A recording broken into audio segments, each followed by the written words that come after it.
Olá, o meu nome é Igor Morbeck, eu sou médico oncologista do Hospital Sírio-Libanês em Brasília e professor de medicina da PUC, e eu tenho a honra hoje de ter aqui ao meu lado dois grandes colegas e amigos que fazem parte de um time bastante ativo em tumores geniturinários.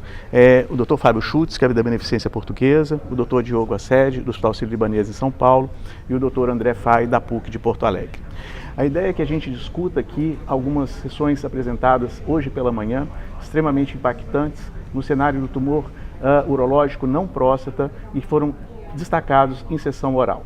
O primeiro desses estudos, eu vou convidar o Dr. Diogo a falar um pouco dele, que é o estudo Checkmate 426, um estudo bastante aguardado, que coloca na linha de frente uma combinação de imunoterapia com um agente inibidor da tirosina quinase. Diogo, esse estudo é um estudo que certamente vai nos impactar na prática clínica daqui para frente, e esse estudo, na verdade, ele vem em paralelo a dados que nós já temos de combinação de imunoterapia. E é inevitável que a gente coloque em perspectiva esses novos estudos, porque, eventualmente, outras drogas vão sendo somadas nesse cenário de combinação, que possivelmente vai ser o novo padrão de tratamento do câncer renal metastático. Eu gostaria de saber de você alguns dados desse estudo e o que você diferenciaria desses dados atuais com inibição de tirosina quinase e imuno versus imuno mais imuno.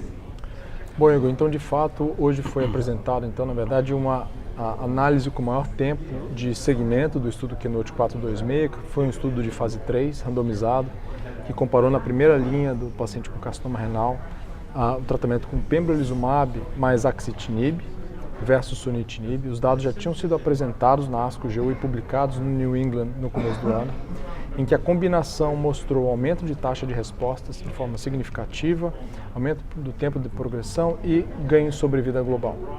Então, com base nisso, a combinação foi aprovada pelo FDA nos Estados Unidos para o uso, e a gente espera que no Brasil essa combinação também seja aprovada.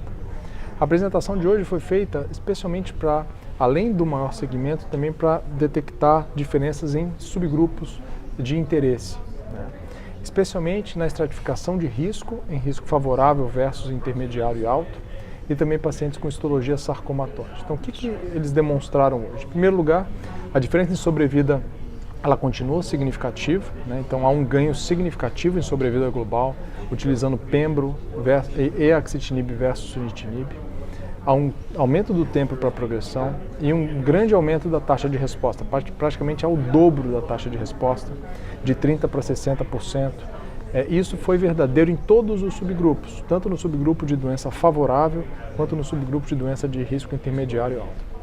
E também na análise do subgrupo de doença sarcomatóide houve uma diferença também significativa de 30% para 60%.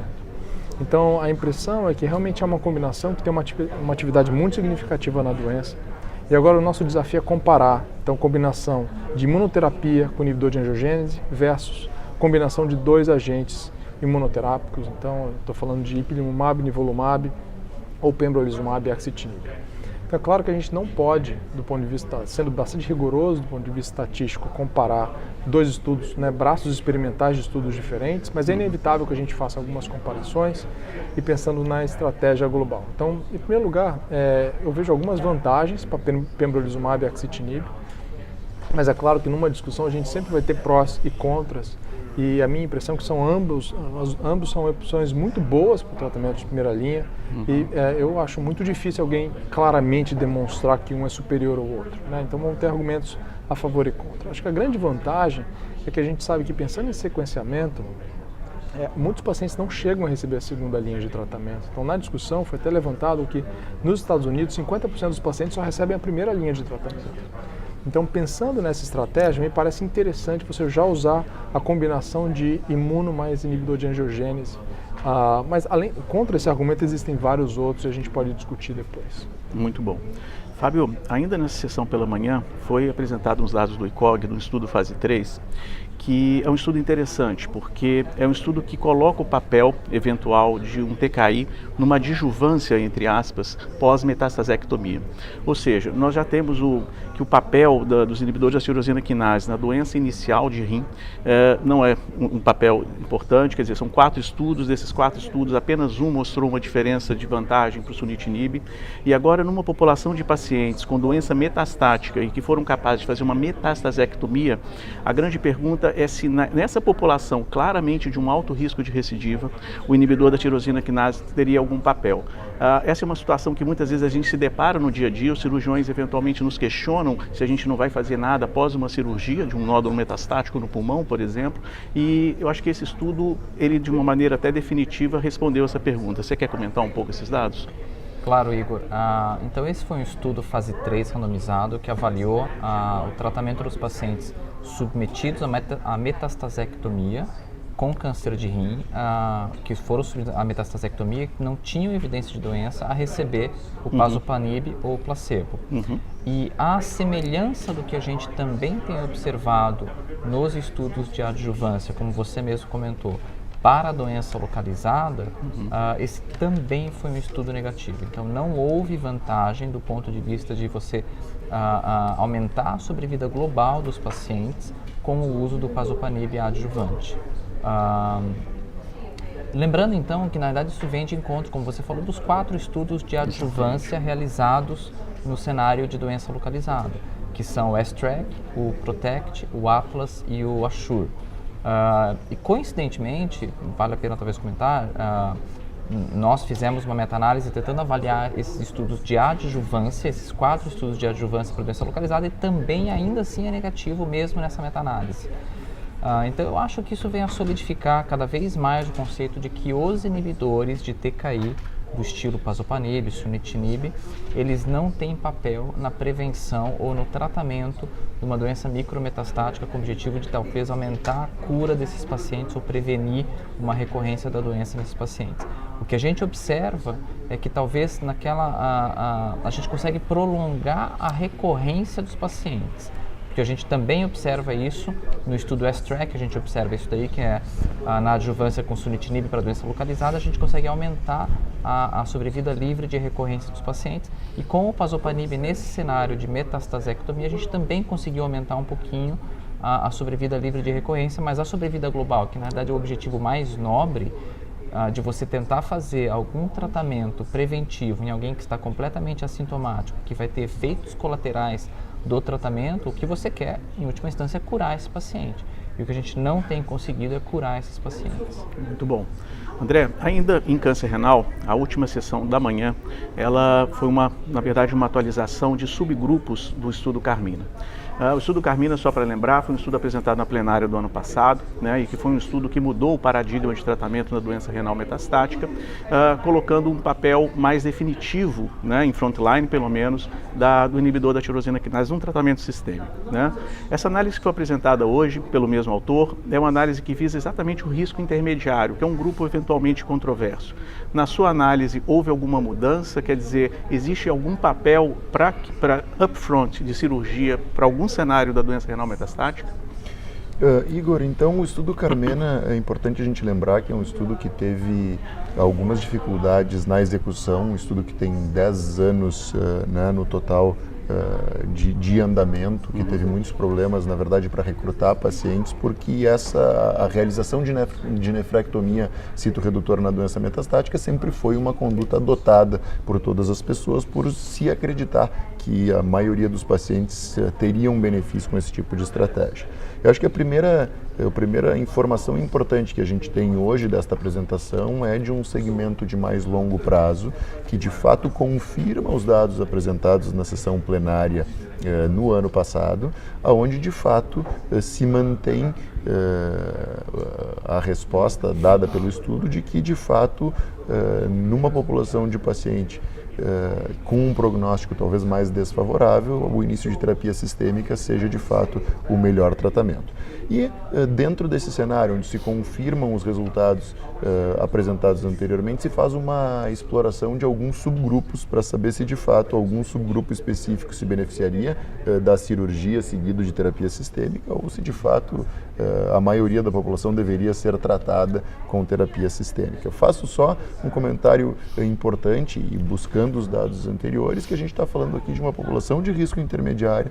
A gente não está falando daqueles pacientes com muito bom prognóstico e baixo volume de doença e nem daqueles pacientes que de fato a gente sabe que tem uma deterioração clínica importante, que é inequívoco, que precisam de terapia sistêmica. E 2 análises foram apresentadas, ou 2 subgrupos específicos foram analisados, que foi o subgrupo de risco intermediário de acordo com o número de fatores prognósticos adversos e o número de sítios metastáticos que poderiam influenciar nesse processo. E talvez a maneira mais simples de a gente entender essa apresentação é que talvez aqueles pacientes que tenham um prognóstico que se aproxima mais de uma população de risco favorável, talvez possam ter um benefício da cirurgia seguida da terapia sistêmica e, de fato, aqueles pacientes que se aproximam de um pior prognóstico, acho que se confirma um benefício maior do início imediato da terapia sistêmica e da não cirurgia. Então a gente viu que aqueles pacientes com 2 prognósticos, com 2 fatores prognósticos adversos,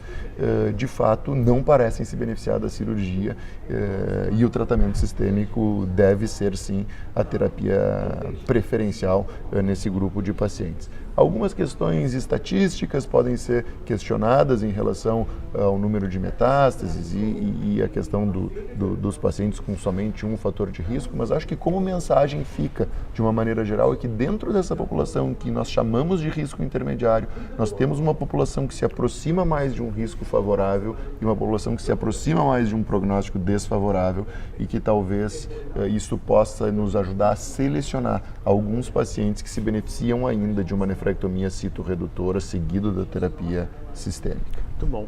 E um outro aspecto que chama a atenção nessa análise agora é que para aqueles pacientes onde você iniciou o tratamento sistêmico e eventualmente esse paciente complica no rim, no sítio primário, por exemplo, com sangramento, com alguma obstrução, esses pacientes podem ser resgatados com segurança, com cirurgia e parece no final derivar de um benefício bastante importante. Exatamente. Eu acho que essa análise me chamou a atenção. O que nos dá uma segurança maior de iniciar a terapia sistêmica e eventualmente decidir naqueles pacientes que evoluem de uma forma mais favorável a realização de uma cirurgia posterior. Exatamente.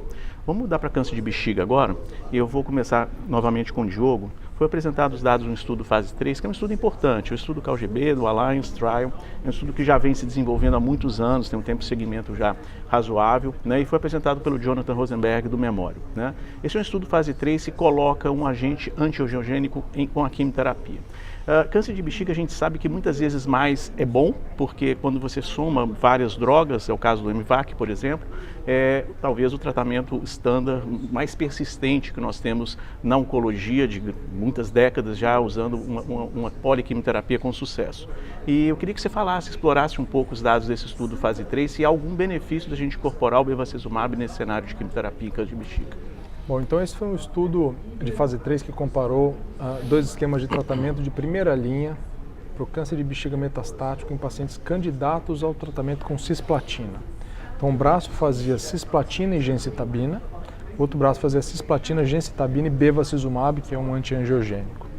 O estudo, um estudo grande, com cerca de 500 pacientes, que demorou quase 6 anos para recrutar e foi desenvolvido, então ele iniciou o recrutamento em 2009 e terminou o recrutamento quase em 2015.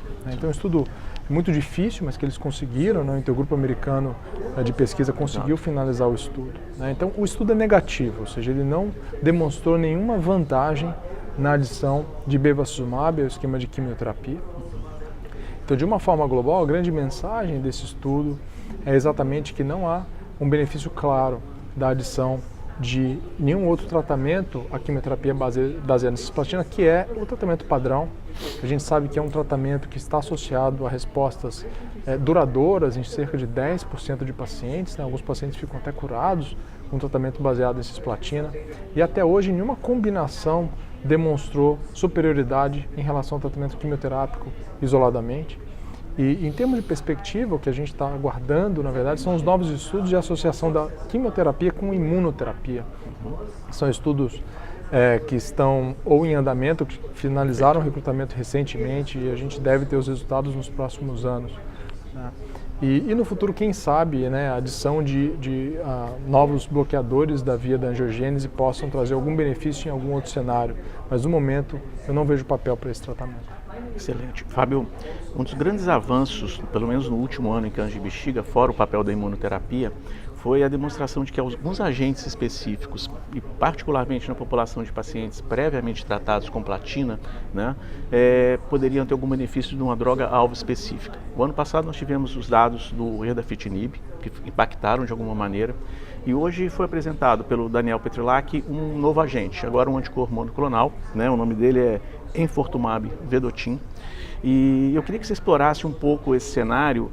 Eu acho que talvez uma das grandes diferenças entre o estudo passado com o erdafitinib e esse atual é porque a população agora não é uma população selecionada, né? Me parece também que o resultado foi um resultado bastante promissor.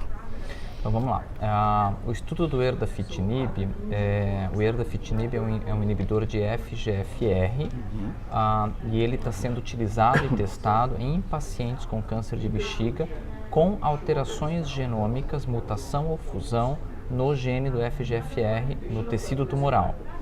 Então é nesta população, que corresponde a mais ou menos 15 a 20% dos pacientes, essa droga parece ter um benefício. Os estudos fase 3 estão em andamento ainda. O que foi apresentado hoje é uma droga nova, que é o enfortumab vedotin, que na realidade é um anticorpo monoclonal conjugado com um quimioterápico, que ele se liga a uma proteína que é expressa nos tumores de bexiga, na vasta maioria dos tumores de bexiga, como eles mostraram inclusive na apresentação de hoje, que é a nectina.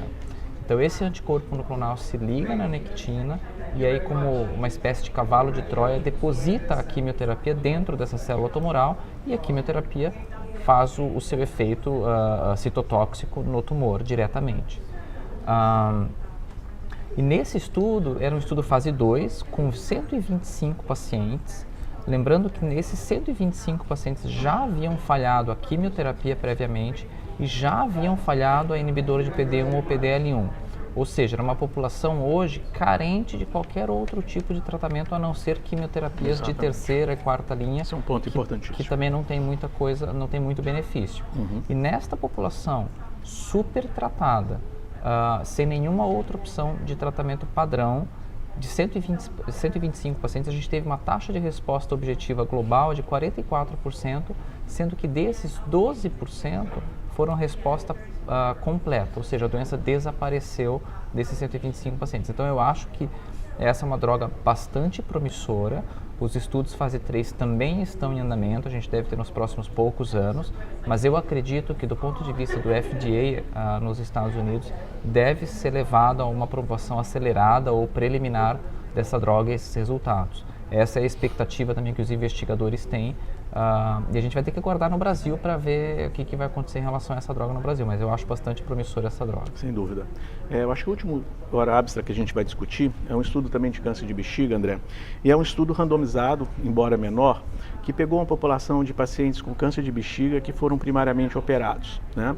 A gente sabe que na nossa prática, pacientes que não são tratados previamente com neoadjuvância, que é o padrão, é importante salientar, né?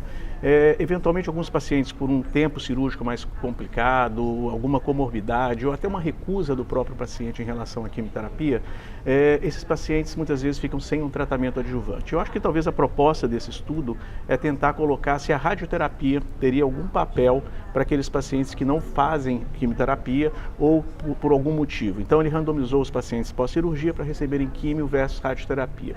Eu queria saber a sua opinião, se esse estudo empolga, se esse estudo muda a prática, qual foi a sua impressão em relação a esses dados? Bom, Igor, eu acho que o tratamento adjuvante em pacientes com câncer de bexiga é um tema absolutamente controverso, né? Diversos estudos já foram realizados, muitos estudos com problemas metodológicos, e a gente nunca comprovou de fato, um aumento de sobrevida global em um estudo randomizado de fase 3 em pacientes com neoplasia de bexiga que foram submetidos ao tratamento adjuvante. Nós temos diversos estudos que mostram uma tendência de benefício clínico, principalmente naqueles pacientes T3, T4 ou com linfonodo positivo, que são o que as meta-análises colocam, mas a gente sabe que esse é um benefício pequeno e que talvez não é o que a gente mais faz na prática clínica, ou seja, existe uma população, como tu acabaste de mencionar, que foi submetida a uma cirurgia inicialmente e que é bastante controverso de fato se a gente está trazendo algum benefício para esses pacientes com tratamento quimioterápico adjuvante. Esse é um estudo que de alguma forma tenta trazer um tema que é o tratamento com radioterapia adjuvante, que talvez é muito mais complexo porque diversos outros estudos não determinaram ou não mostraram um benefício desse tipo de estratégia no cenário adjuvante. Tá? Então, essa não é uma recomendação usual, uma recomendação de rotina realizar a radioterapia adjuvante. Eu acho que o que de alguma forma esse estudo traz é tentar fazer uma comparação direta entre as duas estratégias e o que o estudo mostra é que não houve uma diferença entre essas duas estratégias numa população específica de pacientes. Agora, com o melhor controle local, aqui, né?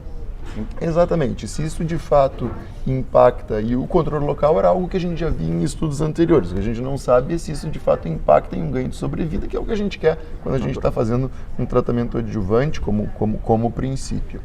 Talvez a pergunta que eu me faça frente a esse estudo, né, é como esse estudo que foi apresentado agora se coloca dentro de todas as mudanças de tratamento que a gente está vivendo no câncer de bexiga. E a gente tem uma série de estudos hoje avaliando o tratamento perioperatório com imunoterapia, que de alguma forma utiliza a imunoterapia pré e pós-tratamento. Existem alguns tratamentos com imunoterapia pós-operatória, naquela população de alto risco.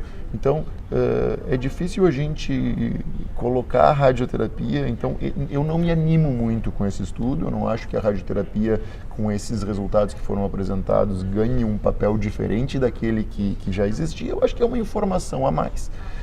Eventualmente numa população muito, muito selecionada de pacientes, onde de fato a gente tenha um prognóstico muito ruim, a gente julgue que tenha de fato uma indicação ou um benefício de fazer um tratamento adjuvante e no contexto de não poder fazer quimioterapia, ter uma arma adicional para o processo de discussão. Mas eu não creio que esse estudo modifique os nossos conceitos em relação ao tratamento adjuvante no carcinoma urothelial e talvez o grande estímulo aqui seja o desenvolvimento de estudos clínicos e a participação nesses estudos clínicos com todas essas drogas novas que de fato pode mudar e trazer algum resultado mais substancial quando a gente fala em benefício no cenário adjuvante do carcinoma urothelial. Excelente. Muito obrigado, meus amigos, pela participação. É isso aí. Obrigado.